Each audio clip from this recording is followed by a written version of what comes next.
When they first planted the trees in '85, in October 20th, '85, they didn't want anybody to know because they were afraid of being vandalized. If you walk along Vancouver's harbour near Stanley Park, you've probably seen it.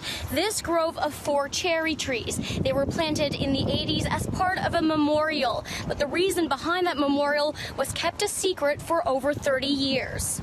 But now, decades later, this plaque is making it public.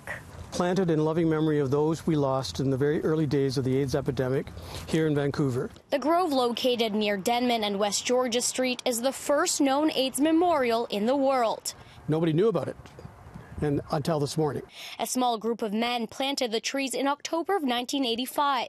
A Vancouver Sun article from that time says organizers asked the location be kept secret to protect it from getting defaced. It was a terrible time back then in the epidemic, and there was a lot of fear, unknown. The current spokesperson for AIDS Vancouver says there has been a lot of progress since then.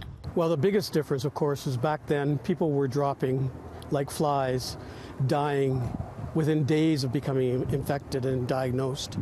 And that doesn't happen anymore. But he says 30 years later, a stigma still exists. Still people living and diagnosed with HIV that get thrown out of their communities, out of their homes, lose their apartments, whatever. There are hopes a plaque like this one will raise awareness about the ongoing challenges for those with AIDS. A memorial finally revealing its truth. In Vancouver, Isabel Regem, City News.